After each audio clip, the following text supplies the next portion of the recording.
45 seconds to 3, and then it's 30 seconds. That's what school was like for me. It was like,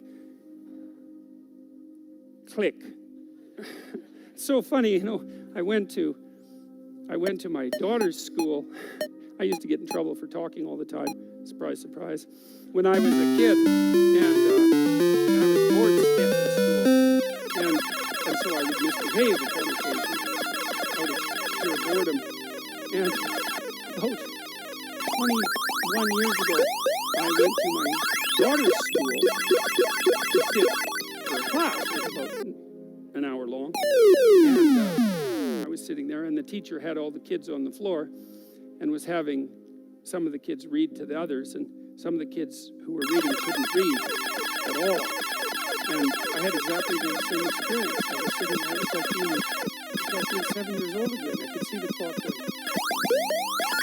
tick, tick.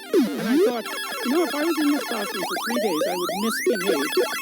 At 40 years old, I would misbehave exactly like I did when I was 6. Well, that's no place to be, right? Because you don't want to be in a place that's stultifying. You don't want to be in a place where there's no challenge. You might even quit your job if there's no challenge. Say, well, that's a good job. It gives you security. And you think, God, I can't stand this. It's eating away at my soul. It's all security and no challenge. So why do you want to challenge? Because that's what you're built for. That's what you're built for. You're built to take on a maximal load, right? Because that's what strengthens you, and you need to be strong because life is extraordinarily difficult. Because the evil king is always whittling away at the structure of the state, and you have to be awake and sharp to stop that from happening, so that you don't become corrupt, and so that your family doesn't become corrupt, and so that your state doesn't have to become corrupt. You have to have your eyes open and your wits sharp and your words at the ready, and you have to be educated, and you have to know about your history, and you have to know how to think, and you have to know how to read, and you have to know how to speak, and you have to know how to aim, and you have to be willing to hoist the troubles of the world up on your shoulders. And what's so interesting about that, so remarkable, and this is something that's really manifested itself to me as I've been doing these public lectures. I've been talking about responsibility to people, which doesn't seem to happen very often anymore. And the audiences are dead quiet. And I lay out this idea that life is tragedy tainted by malevolence. And everyone says, yeah, well, we always suspected that. No one has ever said it quite so bluntly. And it's quite a relief to hear that I'm not the only person who has those suspicions. And then the second part of that is the better part, and it's the optimistic part, which is, despite the fact that life is a tragedy tainted by malevolence, at every level of existence, there's something about the human spirit that can thrive under precisely those conditions if we allow that to occur. Because as difficult as life is, and as horrible as we are, our capacity to deal with that catastrophe and to transcend that malevolent spirit is more powerful than that reality itself. And that's the fundamental issue. I think that's the fundamental issue of the Judeo-Christian ethic, with its emphasis on the divinity of the individual. As catastrophic as life is, and as malevolent as people can be, and that's malevolent beyond belief, fundamentally. A person has in spirit the nobility to set that right and to defeat evil. And that more than that, and that the antidote to the catastrophe of life and the suffering of life and the tragedy of life that can drive you down and destroy you is to take on exactly that responsibility and to say, well, there's plenty of work to be done, and isn't that terrible? And there isn't anything so bad that we can't make it worse, and certainly try very hard to do so. But I have it within me to decide that I'm going to stand up against that. I'm going to strive to make the world a better place. I'm going to strive to constrain the malevolence that's in my own heart, and to set my family straight, and to work despite my tragic lot for the betterment of everything that's in front of me. And the consequence of that, the immediate consequence of that, is that when you make the decision to take on all of that voluntarily, which is to stand up straight, by the way, with your shoulders back, to take on all that on voluntarily, as soon as you make that decision, then all the catastrophe justifies itself in the nobility of your striving. And that's what it means to be an individual. Thank you.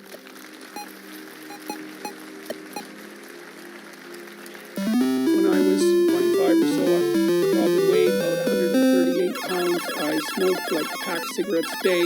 I drank tremendous amount of alcohol. I was from northern Alberta, this rough little town up in northern Alberta called Fairview, and there were long winters there, and my friends were heavy drinkers, and most of them dropped out of school by the time they were 15 or 16, went off to work on oil rigs, and it was a rough town, and we drank a lot. And I started when I was 14, and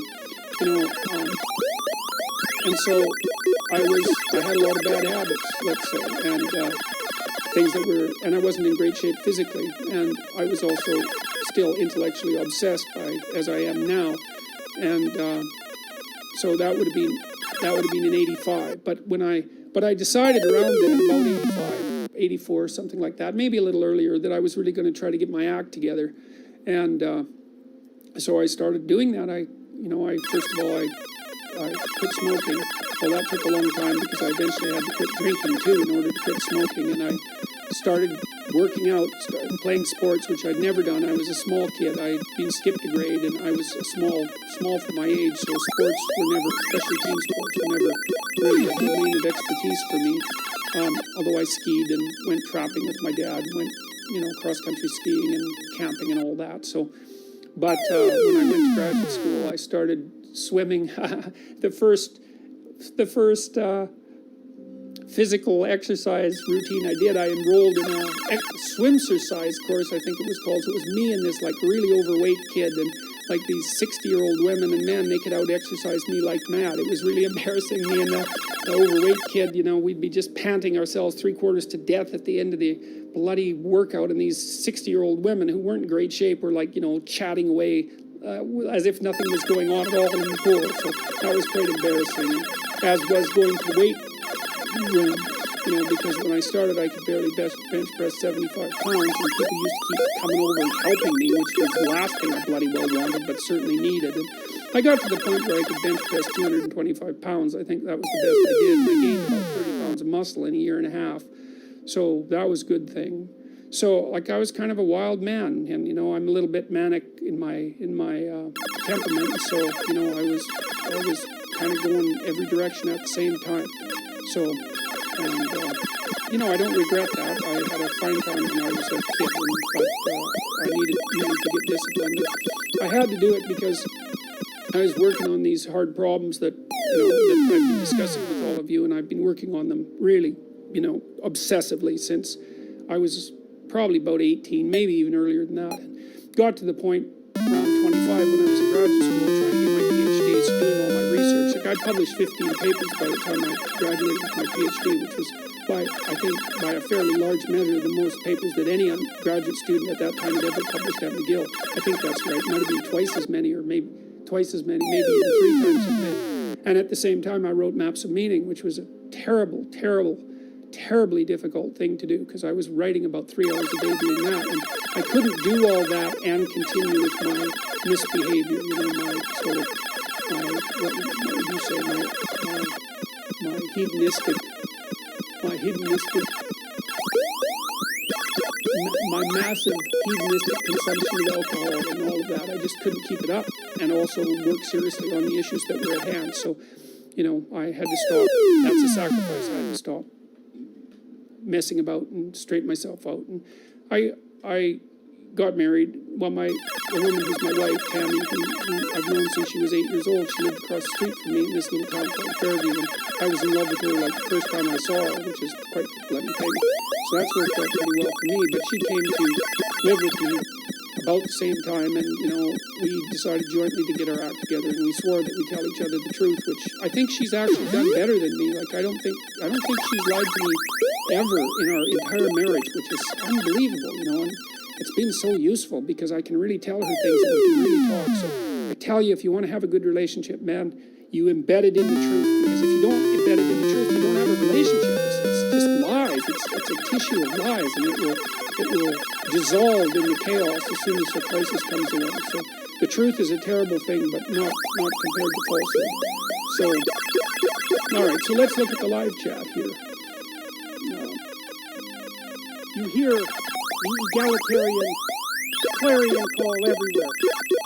Everything should be equal. Everything should be equally distributed. We should strive for equity. It's wrong. Especially if you're a conservative.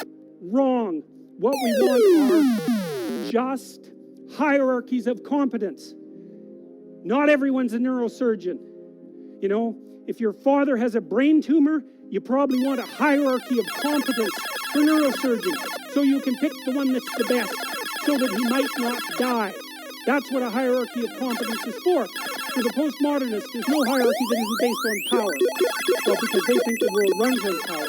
And that's why they're willing to use power to get what they want, because it's the only thing they believe in. But a valid hierarchy of competence is, God, we need those things, man. We need the best plumbers. We need the best contractors. We need the best... We need the best carpenters. We need the best lecturers. There has to be a hierarchy of quality. And not only so that we know who the best are and can reward them properly, but so that we can reward them so they keep being the best. It's like, you know, if you have a great educator, if you have a great leader, if you have a great thinker, you want to reward them so they keep thinking and they keep educating so they can tell you something. It's not a reward for their intrinsic being. It's a calculated move on your part to suck everything out of them that's valuable as fast as you can. That's what a hierarchy of competence is for.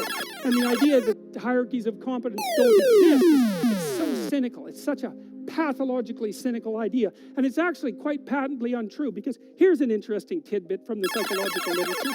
Let's say you want to determine what the best predictors are for lifetime success in a Western society. Well, what would you hope for? How about intelligence? There'd be a good one. Let's hope the smart people occupy more positions of complexity. Right? Because they're smarter. Would you want it any other way? Okay, and that's great. The number one predictor of accomplishment in Western societies is intelligence. So that means the system works. What's the number two predictor? Conscientiousness. Well, what's that? It's a trademark for hard work. So who gets ahead? Smart people who work hard. Now, that doesn't account for every bit of the difference between people in terms of their hierarchical structure, because hierarchies aren't perfect. They're corrupt. People get to the top sometimes because they're psychopathic, although, believe me, a hell of a lot less than you think. Because a psychopath has to keep moving from place to place. Once he reveals himself as deceitful and untrustworthy, he has to go find new suckers to fleece. So the idea that, you know, there's no distinction between a CEO and a psychopath, it's like, that's only made by someone who A, knows nothing about psychopaths, B, knows nothing about CEOs, and C, has something fundamental against the entire capitalist structure, because it's simply not true. Corrupt, sometimes, greedy, sometimes, short-sighted, sometimes running companies that are doing their best to auger themselves into the ground, and so, you know, it's bad people running a dying organization. But generally speaking, it's not the case. Our hierarchies of competence are reasonably functional. And not only are they functional, they're valuable. We need to know who the competent people are, and we need to reward them. And even more importantly, we need to tell young people, hey, there's some hierarchies of competence out there. Like 1,000 of them. Go be a plumber, man. Be a good one, you know? Be an honest one. I had a plumber once, you know? It was the night before we were putting drywall in our house. We were redoing the house.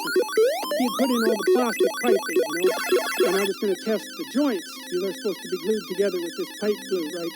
And I told him I had to test the joints. And he said, well, you don't have to test my joints. They never leak. And I thought, yeah, that's okay. How about if I test them? So I went up on the third floor and filled the pipes with water, capping them in the basement like you're supposed to. Like half an hour later, I had 2 inches of water in the basement. There were 30 leaking joints. And that was the night before the drywallers were supposed to show up. So he wasn't particularly competent. That's the point of that story. But even more so, he had put a bunch of the plastic pipe outside where the drywall would be, so it would be sticking through the wall. So I spent a frenetic night, you know, sawing through plastic pipe and re-gluing joints so that the drywallers could come in. What's the point? If you're going to be a plumber, man, be a good plumber. Because otherwise all you do is go out there and cause trouble. We don't need people to cause more trouble. We need people to solve problems. You know, and so you can be a tradesman, and you can make a lot of money as a tradesperson. It's a bloody, reliable, honorable, forthright, productive way of making a living. And there is a hell of a lot of difference between a working man who knows what he's doing and one who doesn't, both in terms of skill and ethics, right? When you work with someone who knows what they're doing, it's a bloody pleasure. They tell you what they're going to do. They tell you how much it will cost. They go and do it. It works, and you pay them. Perfect. Everyone's happy. And that's what happens when you have genuine hierarchies of competence. And so you listen to these panderers of egalitarianism and equity, and they